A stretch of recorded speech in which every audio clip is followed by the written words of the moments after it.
बिस्मिल्लाहिर्रहमानिर्रहीम। अस्सलाम वालेकुम नाज़रीन, आप यूट्यूब चैनल देख रहे हैं। मैं इमरान खान हूँ। यहाँ मेरे पास खबर है, डोनाल्ड ट्रंप ने एक मरतबा फिर जंगबंदी का ऐलान कर दिया है कि जंगबंदी में मैं तौसीह कर रहा हूँ, लेकिन इस मरतबा उसने ड्यूरेशन नहीं बताया कि कितने अरसे के लिए किया है। देखिए ज़रा ट्रैक रिकॉर्ड आप देखें। पाकिस्तान ने रेस्क्यू किया है बार बार डोनाल्ड ट्रंप को। पाकिस्तान ने बार बार डोनाल्ड ट्रंप को फेस सेविंग दी है, वरना यहाँ पे तो कोई सुलह करवाने वाला भी नहीं है। यहाँ पे तो कोई ऐसा भी नहीं है जिसकी दरखास्त पे डोनाल्ड ट्रंप जंग करना रोक दे या लड़ाई से पीछे हट जाए। पिछली मरतबा आपको याद है, डोनाल्ड ट्रंप को लड़ाई रोकनी थी तो डोनाल्ड ट्रंप ने पाकिस्तानी वज़ीर आज़म को एक ट्वीट भेजा था, जिसे as it is copy paste कर दिया था पाकिस्तान के वज़ीर आज़म ने गलती से, और उसके बाद डोनाल्ड ट्रंप ने उसी का हवाला देते हुए जंग को रोक दिया था। और इस मरतबा फिर ऐसा ही हुआ कि पाकिस्तान के वज़ीर आज़म से ही अपील करवाई गई और डोनाल्ड ट्रंप ने कहा जी ठीक है, मैं एक दफ़ा फिर जंग रोक देता हूँ, और पाकिस्तान के वज़ीर आज़म ने डोनाल्ड ट्रंप का शुक्रिया भी अदा कर दिया। ये 3 मरतबा हो चुका है। पहले ये हुआ था कि डोनाल्ड ट्रंप ने ये अनाउंस किया कि वो पूरी सिविलाइजेशन को तबाह कर देगा, वो तमाम पावर प्लांट्स को उड़ा देगा, तमाम पुलों को उड़ा देगा और ईरान को तबाही के इस तरह के मंजरनामे में बदल देगा। ईरान का मंजरनामा पूरा तबाही से ऐसे बदल देगा कि ईरान कई दहाइयों तक वापस खड़ा नहीं हो पाएगा। ये इस किस्म की बड़ी खौफनाक धमकियां डोनाल्ड ट्रंप ने दी थी। उन धमकियों के बाद ईरान ने डरने से इनकार कर दिया और ईरान ने कहा ठीक है, जो आपने करना है वो आप करें। और फिर डोनाल्ड ट्रंप डेडलाइन देता रहा। पहले डोनाल्ड ट्रंप ने 2 दिन की डेडलाइन दी, फिर 6 दिन की डेडलाइन दी, फिर जनाब डेडलाइन को मजीद बढ़ा दिया, और फिर पाकिस्तान की जानिब से एक ट्वीट आता है और डोनाल्ड ट्रंप कहता है जी मैं 2 हफ्ते के लिए मजीद रुक रहा हूँ। इन 2 हफ्तों के बीच में शुरू में मुज़ाकरात हुए जो नाकाम हो गए। डोनाल्ड ट्रंप ने फिर धमकाना शुरू किया कि दोबारा मुज़ाकरात में बैठो नहीं तो मैं ये कर दूंगा वो कर दूंगा, और ईरान मुज़ाकरात में नहीं बैठा। डोनाल्ड ट्रंप ने काफ़ी धमकियां दी। पाकिस्तान के फील्ड मार्शल ईरान में गए, 3 दिन वहाँ पे रहे, उनसे बातचीत की और डोनाल्ड ट्रंप को बताया कि ईरान के फलां मसाइल है, उनको आप हल करें। ख़ास तौर पे जो बैरूनी नाकाबंदी ये की हुई है अमेरिका ने, मैं आज आपको मैप की मदद से दिखाऊंगा कि ये नाकाबंदी उन्होंने कहाँ की हुई है, इस पर ईरान के जो एतराज़ात थे वो भी बताए। और डोनाल्ड ट्रंप ने फिर जनाब फतह का ऐलान कर दिया और झंडे गाड़ दिए। ईरान ने फिर इनकार कर दिया। डोनाल्ड ट्रंप ने फिर धमकी लगाई, ईरान ने फिर इनकार कर दिया। और अब डोनाल्ड ट्रंप ने एक मरतबा फिर धमकी लगा दी थी। उसने कहा मैं पूरा मुल्क ही धमाके से उड़ा दूंगा अगर ईरान हमारे साथ कोई डील नहीं करता तो। साथ ही डोनाल्ड ट्रंप ने यह भी कहा था आज से 1 दिन पहले, यानी कल के दिन में डोनाल्ड ट्रंप ने कहा था कि मेरा कोई इरादा नहीं है कि मैं जंगबंदी के अंदर तौसीह करूं या जंगबंदी जो है वो जारी रहे। जंगबंदी खत्म हो जाएगी और दोबारा से हमला हो जाएगा। आज बुध का दिन है और आज जंगबंदी खत्म होकर दोबारा लड़ाई शुरू होना थी। ईरान ने भी इसकी तैयारी की हुई थी, लेकिन एक मरतबा फिर डोनाल्ड ट्रंप ने एक तरफा जंगबंदी का ऐलान कर दिया। और इतना बहाना क्या बनाया, डोनाल्ड ट्रंप ने मंगल और बुध की रात दोबारा ऐलान किया जंगबंदी का, और ये नहीं बताया कि अब ये जंगबंदी कितना अरसा चलेगी। लेकिन इस मरतबा डोनाल्ड ट्रंप ने जो बहाना बनाया, वो बहाना ये बनाया जनाब कि ईरान की क़यादत जो है उसके अंदर आपस में कुछ थोड़े बहुत इख्तलाफात हैं और वो किसी नतीजे पर पहुंच जाए, फिर वो हमारे साथ मुज़ाकरात करेंगे। अंदाज़ा करें कि डोनाल्ड ट्रंप की धुर बना के रख दी है ईरान ने। कैसी दुर्गत बनाई है कि अब बेचारा बहाने ढूंढता है कि किसी तरह मैं जंगबंदी कर लूँ। सुपर पावर था इनका मुल्क, कितनी इज्जत थी इनके मुल्क की, कितनी ताकत इनके मुल्क की मानी जाती थी पूरी दुनिया में, लेकिन टके टोकरी हो गए। और अब वो पाकिस्तान की मिन्नत तरला करते हैं। पाकिस्तान वो जो 1-1 अरब डॉलर के लिए कोशिश करता रहता है। हमारा मुल्क गरीब मुल्क है, कमज़ोर मुल्क है और एक जाली हुकूमत है पाकिस्तान में बेशक, लेकिन ऐसे मुल्क से भी डोनाल्ड ट्रंप बेचारा मदद मांगता रहता है। पाकिस्तान अच्छी बात है, चलो मदद कर देता है। अच्छा, डोनाल्ड ट्रंप ने कहा इस हकीकत की बुनियाद पर कि ईरान की हुकूमत शदीद अंदरूनी तकसीम का शिकार है जो कि गैर मुतवक्के नहीं है। फील्ड मार्शल आसिम मुनीर और शहबाज शरीफ की दरखास्त पर हमें कहा गया कि ईरान पर हमले को इस वक्त तक रोक दें जब तक उनके रहनुमा और नुमाइंदे एक मुतहदा तजवीज़ पेश ना कर दें। अंदाज़ा करें आप, ईरान के अंदर आपको कोई इख्तलाफ नजर आया अब तक? उनकी सारी की आदत लगभग एक जैसी बात करती है। कोई थोड़ी सी नरम बात करता है, कोई थोड़ी सी सख्त बात करता है। ईरानी मीडिया में, अरब मीडिया में कोई ऐसी चीज़ आपको दिखाई नहीं दी। लेकिन अमेरिका के अंदर इख्तलाफात की खबरें पूरी दुनिया का हिस्सा बन रही हैं। सारी दुनिया को पता है कि शदीद तरीन इख्तलाफात हैं अमेरिका के अंदर। बार बार वहाँ पे कभी इस्तीफे सामने आ जाते हैं, कभी आर्मी चीफ को वहाँ से ओहदे से हटा दिया गया, 21 जर्नैलों को फारिग कर दिया गया। ये सारा कुछ तो अमेरिका में हो रहा है। ईरान में तो उनके लोग मारे गए, इसके बावजूद वहाँ पे कोई इख्तलाफ सामने नहीं आया। बार डोनाल्ड ट्रंप ने अब ईरान के अंदरूनी इख्तलाफात को बहाना बनाकर जंगबंदी को आगे बढ़ा दिया। भाई अगर अंदरूनी इख्तलाफात थे तो ईरान कोई रिक्वेस्ट कर देता ना कि जंगबंदी मजीद बढ़ा दे। ईरान ने जंगबंदी बढ़ाने की रिक्वेस्ट नहीं की, बल्कि ईरान ने इस मरतबा जो फाइनल धमकी है वो ईरान ने दी हुई थी। ईरान ने यह कहा था, और ये बाकायदा इसके ऊपर खबरें हैं, आलमी मीडिया ने यानी मिरर के ऊपर यह खबर छपी हुई है कि ईरान ने सीज फायर ख़त्म होने पर अमेरिका पर जहन्नुम के दरवाजे खोलने और बहुत सारे नए सरप्राइज देने का दावा किया हुआ है। और ईरान ऐसा कर सकता है क्योंकि उसने तैयारियां की हैं इस बीच में। अब यहां पे जो ईरान की जानिब से एक धमकी दी गई थी साफ, वो ये थी कि अमेरिका ने अगर पड़ोसी ममालिक से हमारे ऊपर हमले किए, यानी जो गल्फ ममालिक हैं, खलीजी ममालिक हैं, अगर वहां से हमारे ऊपर हमले किए तो उनकी ऑयल तनसीबात को हम तबाह कर देंगे। ये ईरान ने खबरदार किया था कि अब किसी भी सूरत अपने ममालिक को ईरान के खिलाफ आपने इस्तेमाल नहीं होने देना। और ये पासदारान इनकलाब के एरोस्पेस कमांडर माजिद मूसवी ने यह स्टेटमेंट दिया था, जिन्होंने मिसाइल और ड्रोन दागने होते हैं, साफ कह दिया था। और इस मरतबा जो सारा बोझ है वो अरब ममालिक के ऊपर पड़ना था, क्योंकि इन्होंने अटैक सीधा अरब ममालिक के ऊपर कर देना था। अब ट्रंप की धमकियां काम नहीं की, ईरान नहीं माना। जेडी वेंस बार बार तैयारे की तरफ देखते रहे, वो वहां से फ्लाई नहीं कर सके। पाकिस्तानी बार बार रनवेज की तरफ देखते रहे कि अमेरिकन आएंगे, ईरानी आएंगे, वो आए नहीं। और ये उन दोनों का फैसला है, यानी ईरान ने ना आने का फैसला किया और ईरानी अगर नहीं आते तो अमेरिकन के आने का फायदा नहीं है, उन्होंने भी ना आने का फैसला किया। तो पाकिस्तान ने अपनी कोशिश की लेकिन कामयाबी नहीं हुई। अब ईरान ने एक और बात की है कि जो बंदरगाहों का मुहासरा किया जा रहा है अमेरिका की जानिब से, ये जंग के मुतरादिफ है। उन्होंने कहा हम इसको जंग ही समझते हैं, जो आपने हमारी बंदरगाहों के गिर्द एक मुहासरा कायम किया हुआ है, ये एक तरह की जंग है और ये जंग के मुतरादिफ है। अब इसका ईरान क्या जवाब देता है? देखिए, अमेरिका के लिए प्रॉब्लम आने वाले दिनों में पैदा होगा। जैसे जैसे खित्ते के ममालिक में तेल की गैस की किल्लत पैदा होगी, तब अमेरिका का इम्तिहान बढ़ेगा। अमेरिका ने जिस जगह पे ब्लॉकेज लगाया हुआ है, ये पाकिस्तान से ओमान के बॉर्डर के बीच में समंदर का एक इलाका है जहां पे अमेरिका ने ब्लॉकेज लगाया हुआ है। वो मैं आपको अभी आगे जाके दिखा देता हूं। लेकिन अब ये देखें कि क्या अमेरिका इस मुहासरे में चीन के जहाज़ों को रोक पाएगा? Japan, Thailand, Indonesia, Malaysia, Bharat, Pakistan, Bangladesh, Korea और बहुत सारे बड़े ममालिक हैं जिनका ऑयल और गैस यहाँ से जाता है। अब ईरान जो है वो मलबा बड़े आराम से डाल देगा अमेरिका पर कि जनाब हम तो एक सिस्टम के तहत कह रहे हैं यहाँ से जो आपने लेकर जाना है ले जाएं, लेकिन अमेरिका ब्लॉकेज कर रहा है, वो रोक रहा है, तो आप जाने और अमेरिका जाने। आप अमेरिका को बोलेंगे वो रास्ता दे। तो चाइना ऐसा लगता है कि आने वाले दिनों में कुछ थोड़े से सख्त स्टेटमेंट देगा, जैसा कि उसके स्टेटमेंट आजकल आप देख भी रहे हैं। बीबीसी ने इसको पहली मरतबा ऐसे रिपोर्ट किया है कि जैसे ट्रंप ने मजीद मोहलत हासिल कर ली। देखें, पहले ये रिपोर्ट ऐसे होता था कि ट्रंप ने ईरान को मजीद मोहलत दे दी, लेकिन अब ये इस तरह रिपोर्ट हो रहा है कि ट्रंप ने मजीद मोहलत हासिल कर ली। पूरे दुनिया के मीडिया में अमेरिका और डोनाल्ड ट्रंप की इज्जत जो है वो मट्टी में मिल रही है।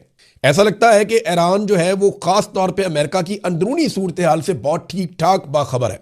उसे आइडिया है कि जितना ज्यादा ईरान इस मामले को ताखीर का शिकार करेगा, ट्रंप पे उतना दबाव बढ़ेगा और उतनी बेहतर डील करने की पोजीशन में ईरान आ जाएगा।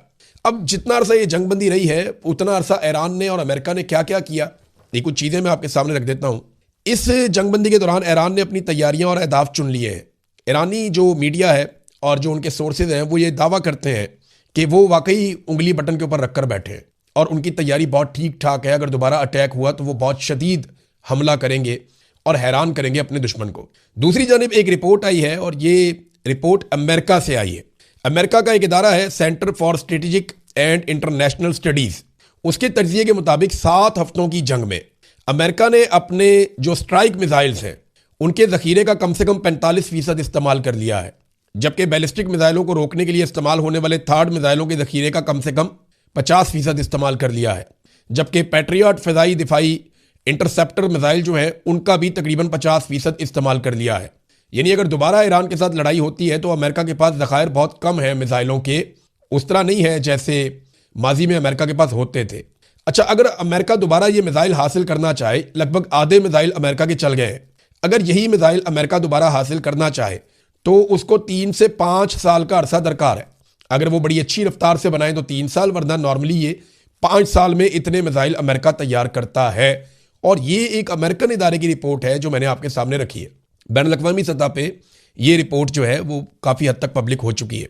अमेरिका ने खित्ते में अपनी फौजी कुव्वत को बढ़ाया और अपने फौजियों की जहाज़ों की तादाद को बढ़ाया, लेकिन क्या इससे अमेरिका ज़्यादा बड़ी तबाही फैलाएगा? तो बात तो सही है कि जितने ज़्यादा हथियार होंगे अमेरिका की तबाही फैलाने की सलाहियत उतनी बढ़ेगी।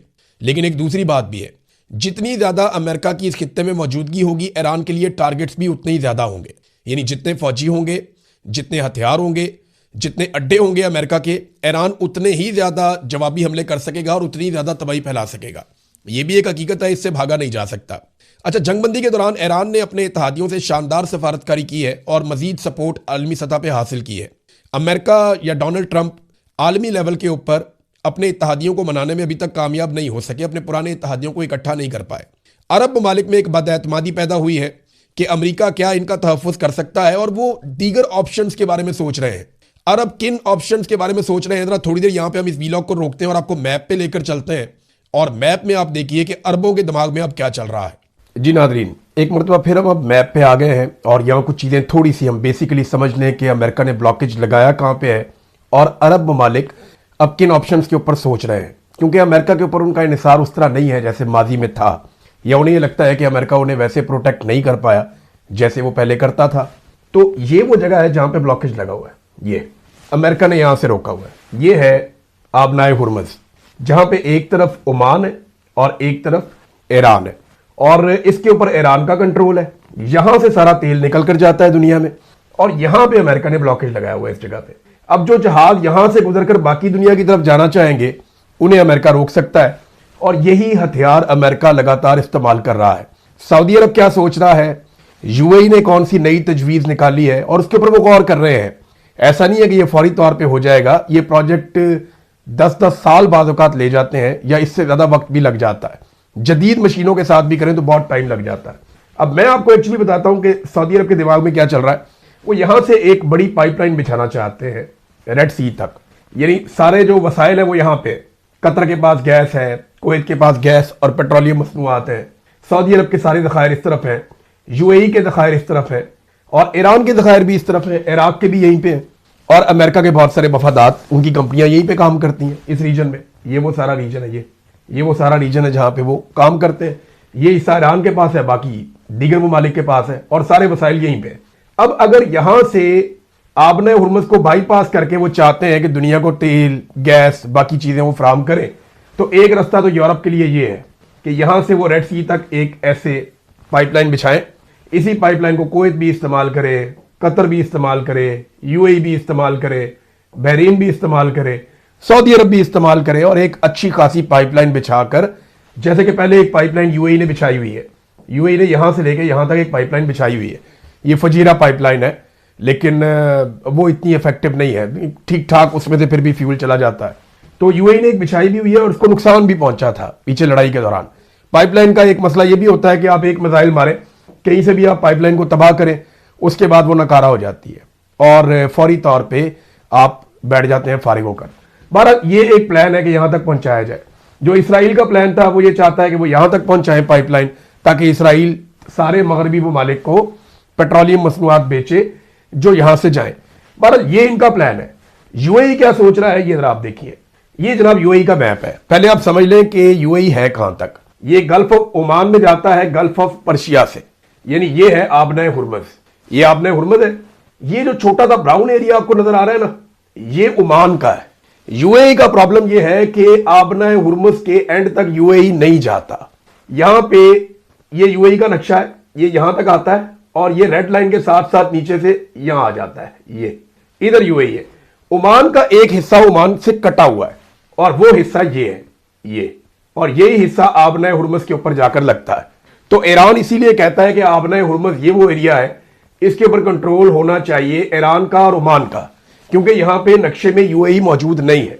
तो यूएई ने एक नया फार्मूला निकाला, वो मैं भी आपको आगे दिखाता हूं। उनका फार्मूला ये है कि वो यहां से लेके यहां तक समंदर खोद देंगे, यानी जमीन को इतना ज्यादा खोद देंगे यहां से यहां तक कि बड़े बड़े बहरी जहाज, जैसे कि नहर स्वेज मैंने आपको बताया था कि वो मिस्र ने अपने बीच में एक बहुत चौड़ा रास्ता बनाया और एक समंदर को दूसरे समंदर से मिला दिया, उस पर उन्होंने बहुत पैसा बनाया। अब यूएई का फार्मूला ये है कि वो यहां से फुजीरा तक एक बहुत बड़ा समुद्री रास्ता बनाएंगे।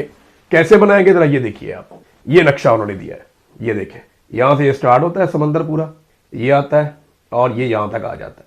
तो इन्होंने आबनाए हुर्मुज़ को बाईपास करके ये जो पर्शियन गल्फ है इसको गल्फ ऑफ ओमान के साथ मिला दिया, और इससे वो ये सोचते हैं कि उन्हें ये फायदा होगा कि इस एरिया में से गुजरना नहीं पड़ेगा। लेकिन ये कितना अरसा लगेगा इसके बारे में कुछ नहीं कहा जा सकता। एक तजवीज ये भी आ गई है कि इस तरीके से जान छुड़ाई जाए। अच्छा, ये एक बहुत बड़ा डेवलपमेंट का प्रोजेक्ट भी बन जाएगा। जैसे ये साथ साथ इन्होंने पहले आपने देखा ये बहुत बड़े बड़े इन्होंने एरियाज बनाए हुए हैं, बहुत महंगे एरियाज, ये दुनिया के महंगे तरीन रिहायशी विलास यहाँ पे है। तो अगर बीच में समंदर आएगा तो इसको भी उसी तरह सजाएंगे। मैं आपको दिखाता हूँ कैसे। ये देखें, ये उनका आइडिया है। ये ऐसे समंदर को वो लेकर जाना चाहते हैं, और अभी तो आइडिया है लेकिन ये एग्जीक्यूट कर लेते हैं, और इस तरह ये इसको डिजाइन करना चाहते हैं। कि इसको भी ये बेचेंगे, बहुत बड़ी रियल स्टेट की एक मार्केट भी बनेगी।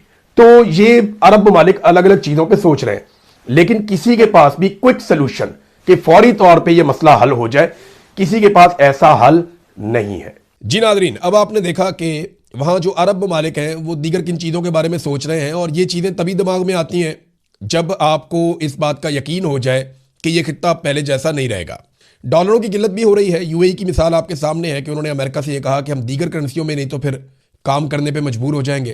तो डॉलर की एक किल्लत है वहाँ पे, और अरब ममालिक को बड़े मिसाइल का सामना है, वहाँ से लोगों ने पैसा निकाला भी है बहुत बड़े पैमाने पर।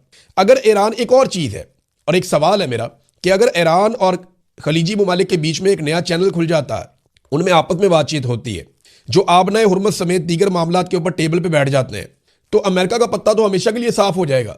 देखें ना, बरतानिया ने इस बीच में एक इत्तेहाद कायम करने की बात की थी, जिसमें यूरोपीय ममालिक के अलावा खलीजी ममालिक और दीगर कुछ ममालिक मिला के लगभग 50 ममालिक मिलकर एक इत्तेहाद बनाने की कोशिश कर रहे थे। और ये इत्तेहाद अमेरिका की मदद और शमूलियत के बगैर आबनाए हुर्मत समेत दीगर मामलात के ऊपर ईरान के साथ मामलात करने का सोच रहा था। अगर अमेरिका के बगैर दुनिया यहां पे अमन अचीव कर लेती है, तो अमेरिका एक ऐसी पार्टी बन जाएगा जिसे सारे कहेंगे जी आप लड़ाई बंद करें, हम खुद संभाल लेंगे। तो ये अमेरिका की चौधराहट के लिए एक बहुत बड़ा मसला बन जाएगा। फर्ज करें ना, ईरान इन ममालिक से बराह रास्त बात करता है, चाइना के जरिए से, पाकिस्तान और तुर्की की मदद से, या दीगर और ममालिक है, मिस्र है, बहुत सारे और ममालिक हैं, उनकी मदद से मामला तय कर लेता है, तो अमेरिका और इसराइल अपनी फौजी बर्तरी के बावजूद हर मैदान में ये जंग हार जाएंगे। ईरान ने माजी की निस्बत इस मरतबा अरब ममालिक के हवाले से सख्त मौक़िफ़ लिया है, और जो वार्निंग जारी की मैंने आपको पहले ही बता दी कि अगर हमारे पड़ोसी ममालिक ने अपनी सरजमीन अब इस्तेमाल होने दी तो हम डायरेक्ट उनकी ऑयल की जो तनसीबात हैं उनके ऊपर ही अटैक करेंगे। अब नाज़रीन, पाकिस्तान के अंदर एक ढिंडोरा पीटा जाता है और बार बार कहा जाता है कि डोनाल्ड ट्रंप हमारी बड़ी बात मानता है। देखिए, इसमें मैं एक चीज़ आपके सामने रख देता हूँ। डोनाल्ड ट्रंप पाकिस्तान की बात नहीं मानता। पाकिस्तान डोनाल्ड ट्रंप की बात मानने पर मजबूर है, क्योंकि यहाँ पे एक जालिम रजीम है जो इंसानी हकूक़ की खिलाफ वर्जियाँ करके, मैंडेट चोरी करके ज़बरदस्ती आकर बैठा हुआ है। एक ऐसे फील्ड मार्शल हैं जिन्होंने एक्सटेंशन ली हुई है और इस्तिस्ना लिया हुआ है, और एक जाली हुकूमत उन्होंने अपनी मर्जी की बनाई हुई। अब ये लोग मिलकर अमरीकी सदर के साथ बेहतरीन ताल्लुकात कायम रखना चाहते हैं, और जो वो कहता है ये वो कहते हैं, जैसा वो कहता है वैसा ये करते हैं। अगर देखें ना, इतने इनके अमेरिका के साथ ये कह रहे हैं जी वो हमारी बात मानता है, हमारे बड़े अच्छे ताल्लुकात हो गए हैं, तो ज़रा 100-200 अरब डॉलर की सरमायाकारी ले आए ना पाकिस्तान में। अगर अमेरिका इतनी बात मानता है तो सरमायाकारी लाकर दिखाओ पाकिस्तान में। अगर इतनी बात मानता है तो भारत से अपना पानी छुड़वा ले।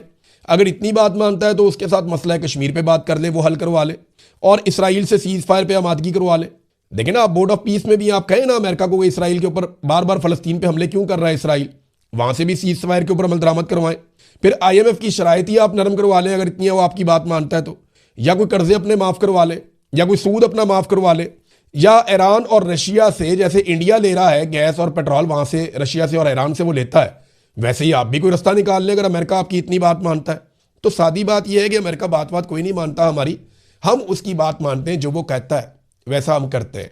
और ईरान पाकिस्तान को स्ट्रेटेजिकली एक ऐसे मुल्क के तौर पे देखता है जिसके साथ वो हमेशा ताल्लुकात बेहतर रखेगा। उसकी वजह यह है कि हमारा बॉर्डर आपस में लगता है, और एक नया फ्रंट ईरान कभी नहीं खोलेगा।